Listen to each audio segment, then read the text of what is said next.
احادیث میں آیا ہے، اللہ کے رسول صلی اللہ علیہ وسلم نے فرمایا، حضرت سلمان فارسی فرماتے ہیں، حضرت سلمان فارسی کو مخاطب کر کے فرمایا، اے سلمان، تم پر ایک مہینہ سایہ فگن ہونے والا ہے جو بڑی رحمتوں والا ہے، جو بڑی رحمتوں اور برکتوں والا ہے۔ اور فرمایا اللہ کے رسول صلی اللہ علیہ وسلم نے کہ اس مہینے میں ایک رات 1000 راتوں سے بہتر ہے۔ اور فرمایا اسی حدیث میں کہ اس میں تمہارے لیے اجر و ثواب ہے اگر تم رات کو قیام کرو گے، یعنی تراویح پڑھو گے، اس میں تمہارے لیے ثواب ہے۔ اور مزید اللہ کے رسول صلی اللہ، بہت لمبی حدیث ہے، اس کا خلاصہ یہ، المزید اللہ کے رسول صلی اللہ علیہ وسلم نے فرمایا کہ اتنا برکت والا مہینہ ہے، اتنا رحمت والا مہینہ ہے کہ اللہ رب العزت نفل کا ثواب بھی فرضوں کے برابر کر دیتے ہیں، نفل کا ثواب فرضوں کے برابر، اور ایک فرض کا ثواب اس مہینے میں غیر رمضان میں 70 فرض کے بقدر ہو جاتا ہے۔ یعنی اس میں گویا کہ اللہ کی طرف سے انعامات کی بارش، اضعاف مضاعفہ، اللہ کی طرف سے اعمال ایک کرو گے اس کا درجہ 70 گنا، اور بعض روایت کے اندر 700 گنا بڑھا دیا جاتا ہے۔ نفل پڑھ رہے ہیں تو نفل کا ثواب نہیں، نفل کا ثواب فرض کے مقابلے میں کم ہے، لیکن اس مہینے میں نفل کا ثواب بھی فرضوں کے برابر کر دیا جاتا ہے، سنتوں کا ثواب بھی اور بڑھا دیا جاتا ہے، اور فرضوں کا ثواب ایک فرض ادا کرو گے تو جتنا 70 فرض ادا کرنے کا ثواب غیر رمضان میں ہے، اللہ رب العزت اس میں ایک فرض ادا کرنے کے برابر ثواب عطا کرتا ہے۔ نماز ایک پڑھ رہے ہیں، نماز ایک پڑھ رہے ہیں اور 70 نمازوں کا ثواب حاصل کر کے جا رہے ہیں۔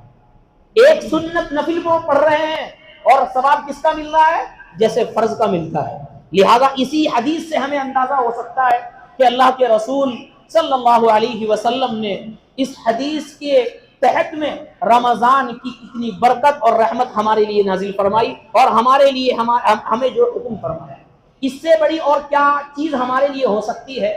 کہ دنیا کے اندر سب سے بڑی چیز اور دنیا کے اندر سب سے بابرکت چیز اگر ہے تو وہ قرآن مقدس، اس سے بڑی کوئی چیز ہے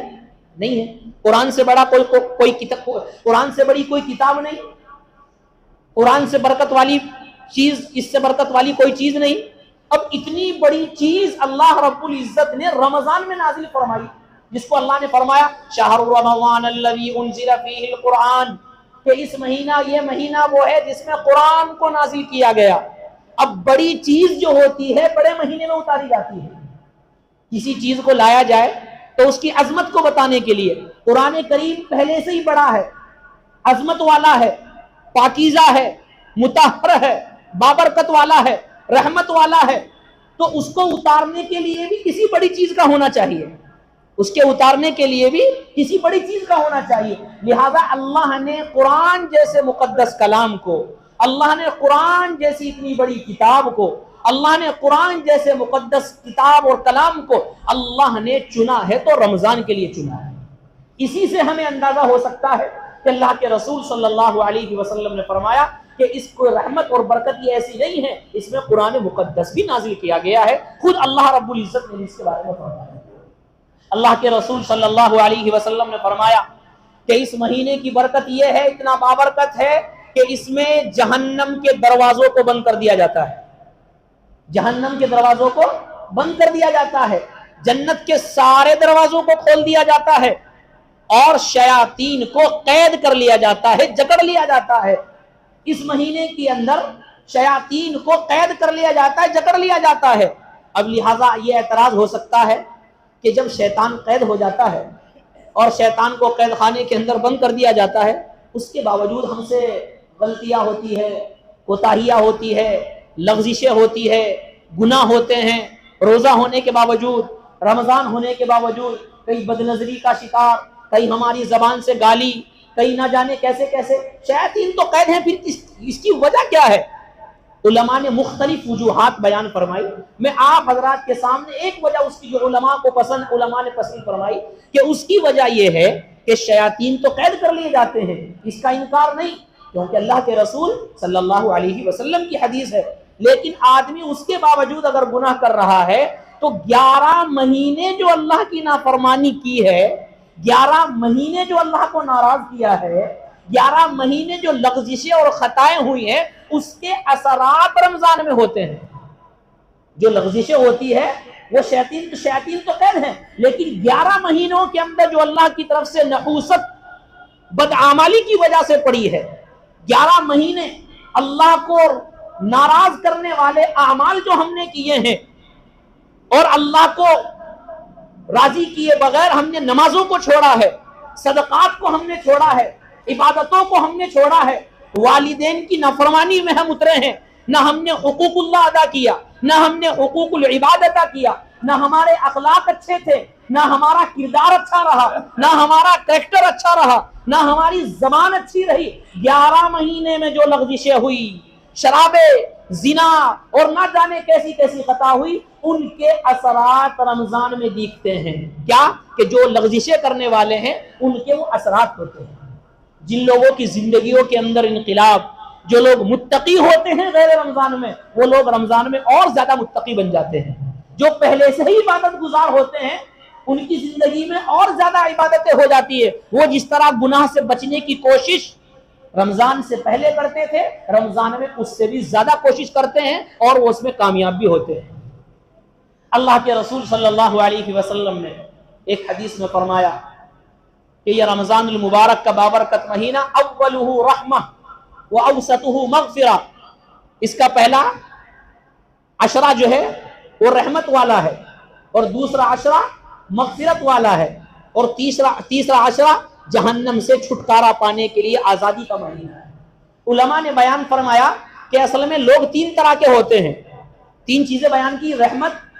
مغفرت اور جہنم سے نجات. 3 عشرے میں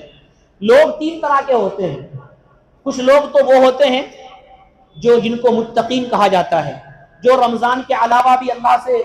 معافی مانگتے ہیں، اللہ کو خوش کرنے والے اعمال کرتے ہیں، گناہوں سے بچتے ہیں، جن کو متقین کہا گیا. کچھ لوگ ایسے ہوتے ہیں، اور کچھ لوگ ایسے ہوتے ہیں جو گناہ بھی کرتے ہیں، اعمال اچھے بھی کرتے ہیں، بیچ کے ہوتے ہیں، درمیانی 50% اچھے اعمال کرنے والے بھی اور برے اعمال کرنے والے بھی. اور کچھ لوگ وہ ہوتے ہیں جو پوری زندگی یعنی پورے سال اللہ کی نافرمانی میں ڈوبے ہوئے ہیں، غلطی بھی کرتے ہیں، لغزشیں بھی کرتے ہیں، گناہ بھی کرتے ہیں، نماز بھی نہیں پڑھتے، گناہ بھی کرتے ہیں، سجدہ بھی نہیں کرتے، اللہ کو ناراض بھی کرتے ہیں اور اللہ کے سامنے پیشانی بھی نہیں جھکاتے. تو 3 طرح کے لوگ ہوتے ہیں. انہی 3 طرح کے لوگوں کے اعتبار سے اللہ کے رسول گویا کہ صلی اللہ علیہ وسلم نے فرمائی کہ پہلا عشرہ رحمت کا ہے. یہ ان لوگوں کے لیے جو متقین ہے. کیا مطلب؟ یعنی جنہوں نے غیر رمضان کے علاوہ بھی تقوی اختیار کیا، غیر رمضان کے علاوہ بھی انہوں نے گویا کہ اللہ کو خوش کرنے والے اعمال کیے، وہ گناہوں سے بچتے تھے اور کوشش انہوں نے گناہوں سے بچنے کی ہے. ان کے لیے یہ عشرہ رحمت کا ہوتا ہے کہ ان کی رحمت یہ ہوتی ہے کہ اللہ ان کی عبادتوں میں اور مزید نورانیت پیدا کر دیتے ہیں. اولیاء اللہ متقین جو گزرے ہیں ان کی زندگیوں کو اٹھائیے آپ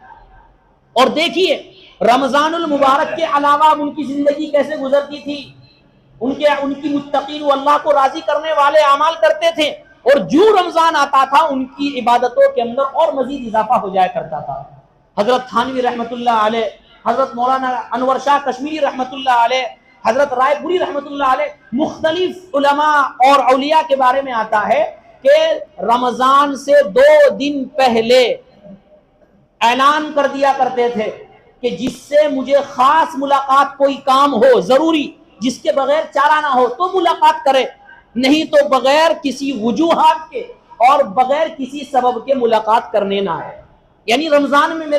مجھ سے ٹوکے نہیں، کوئی وجوہات ہے، کوئی ضروری کام ہے تو مجھ سے ملاقات کرنے آئے، نہیں تو ملاقات کرنے کی ضرورت نہیں ہے. اور اسی طرح لکھا ہے ان کے بارے میں کہ 2 دن پہلے یہ اعلان کر دیا کرتے تھے اپنے شاگردوں سے، اپنے مریدین سے، یہ فرما دیا کرتے تھے کہ اب جو خطوط میرے پاس آئے گے، چاہے میرے گھر سے آئے، چاہے میرے رشتہ داروں سے آئے، چاہے کہیں سے آئے، کہیں سے بھی آئے، ان خطوط کو، اس ٹائم فون کا زمانہ تو نہیں تھا، اس وقت خطوط چلتے تھے، تو فرماتے ہیں کہ خطوط میرے سامنے مت لانا، یعنی رمضان میں مجھے خط مت دکھلانا، کیونکہ اس میں میرا ٹائم جو ہے وہ ضائع ہوگا، اس کو دیکھ کر مجھے کسی کی موت کی خبر ملے گی تو مجھے غم ہوگا، اس میں میری عبادت جائے گی. لہٰذا یہ اعلان کر دیا کرتے تھے. بلکہ حضرت تھانوی رحمۃ اللہ علیہ نے تو ایک جگہ بنا رکھی تھی, ایک مٹکا بنا رکھا تھا, اور یہ فرما دیا تھا کہ رمضان میں جو بھی خطوط آئے اس میں ڈال دیا کرو, مٹکے میں. پھر جب عید الفطر سے فارغ ہو جاتے تھے, رمضان سے فارغ ہو جاتے تھے, پھر آپ مٹکا کھول کر دیکھتے تھے, ان خطوط کو پڑھتے تھے. کسی کی میت کی خبر ہے, کسی کی شادی کی خبر ہے, کسی کی بیماری کی خبر ہے, کسی کی کیا خبر ہے, ان سب کو رمضان کے بعد یعنی عید کے بعد پڑھتے تھے. ان لوگوں کی زندگیاں دیکھو, حالانکہ یہ بھی کھاتے تھے, ان کی بیوی بچے تھے, سب کچھ تھا, لیکن رمضان کے وقت کو اللہ کے لیے وقف کر دیا. رمضان میں ایک ساعت, ایک منٹ بھی ایسی نہیں سمجھتے تھے کہ وہ ضائع ہو جائے.